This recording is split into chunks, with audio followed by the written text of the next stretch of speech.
احنا كمجتمع، وانا مصريه وبقول دوت، احنا متربينا على فكره لازم انجح في المدرسه. لكن هو حد سال نجاحي في المدرسه هل معناه نجاحي في العمل؟ هل معناه نجاحي في الحياه؟ ودي الاسئله اللي العالم بيبص عليها دلوقتي، بيبص على فكره مش بس ان انا اتعلم واخد شهاده. وانا عارفه لما يعني لما سياده الوزير بيقول الكلام دوت، انا عارفه ان ده بيخلي الناس، بس احنا اتعودنا لازم يكون في شهاده، ولازم ابني يبقى معاه شهاده لما يروح يخطب العروسه، وبنتي لازم تكون كذا وكذا. لكن مش ده اللي بقى العالم بيبص عليه دلوقتي.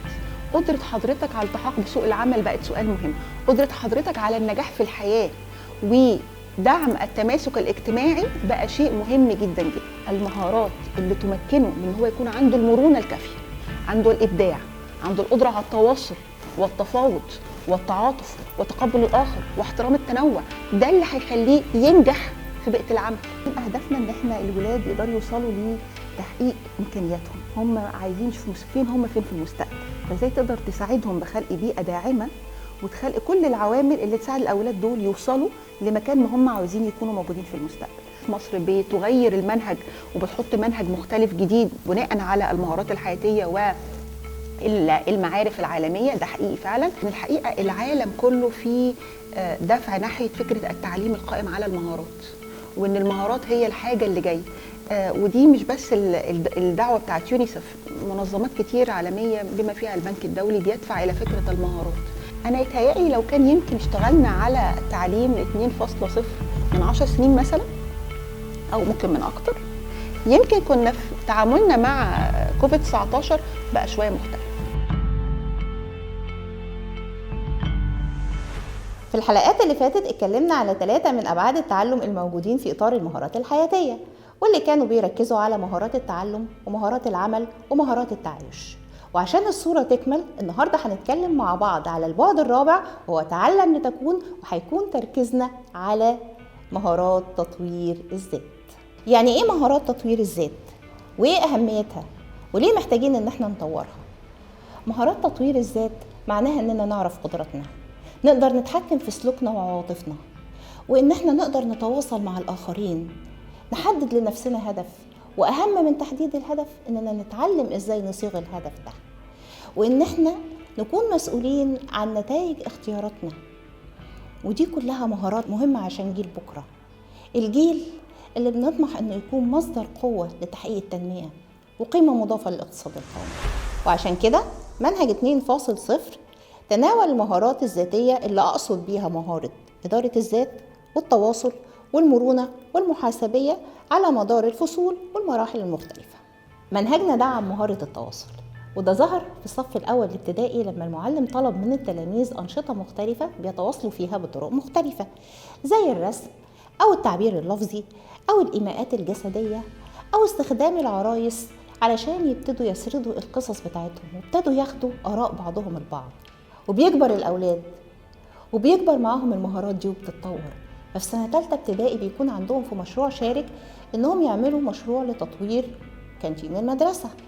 فبيبدأ الأولاد يقعدوا مع بعض وبيستخدموا بالإضافة للوسائل اللي اتكلمنا عليها قبل كده وسيلة الكتابة علشان يحطوا خططهم مع بعض، ويبتدوا ياخدوا آراء بعض ويشوفوا نقاط القوة والضعف، ويبتدوا يحسنوا نقاط الضعف دي.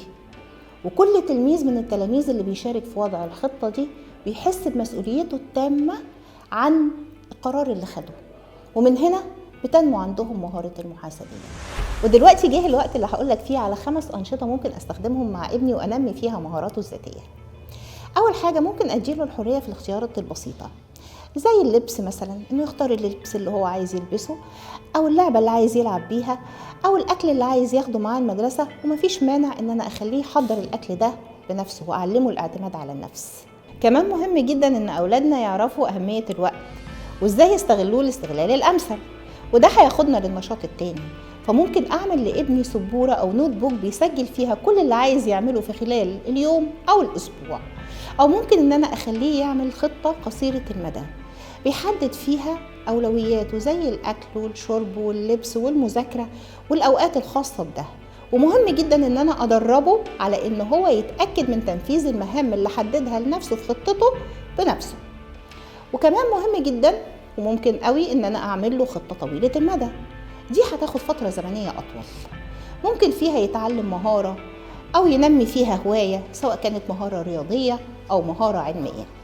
وده هياخدنا للنقطة الثالثة اللي بتوضح أهمية ممارسة الأنشطة وقد إيه النشاط مهم جدا للاتزان النفسي والعقلي والانفعالي عند ابني. النشاط الرابع، خلي ابنك يعمل قائمة بالإيجابيات والسلبيات اللي قابلته في اليوم الدراسي وإزاي يتغلب عليها، وإيه اللي خلاه ياخد قرارات معينة، وإيه العوائق اللي دخلت في أخذ هذا القرار، وده هيساعده في المستقبل إنه ياخد قرارات صائبة في حياته. وأخيراً، ممكن ننمي عند أولادنا الاعتراف بنقاط القوة والضعف، وإنهم يعرفوا إن نقاط الضعف دي مش حاجة وحشة، بل بالعكس إن احنا نزود ثقتهم في نفسهم. وده مش هيتحقق إلا إذا كنا كأولياء أمور بنبطل إن احنا نستخدم معاهم عبارات زي أنت ما تعرفش، أنت ما تقدرش، ما ينفعش تعمل ده. بس بدل العبارات دي ممكن نستخدم عبارات تانية زي احنا ممكن وانت تقدر. ودي كانت بعض الأفكار اللي ممكن تساعدنا على تنمية المهارات الذاتية عند أولادنا. وكمان في فيديوهات على منصة ديسكفري على بنك المعرفة المصري ممكن تساعدنا على تنمية المهارات دي، وهنلاقي اللينك بتاعها في صندوق الوصف. وفي النهاية أتمنى أنك تشاركنا الخطوات اللي اتبعتها سواء كنت معلم أو ولي أمر، ونتبادل مع بعض الخبرات والاقتراحات اللي بتكون دايما محل تقدير مننا، ونتقابل في حلقة جديدة من حلقات جيل بكرة.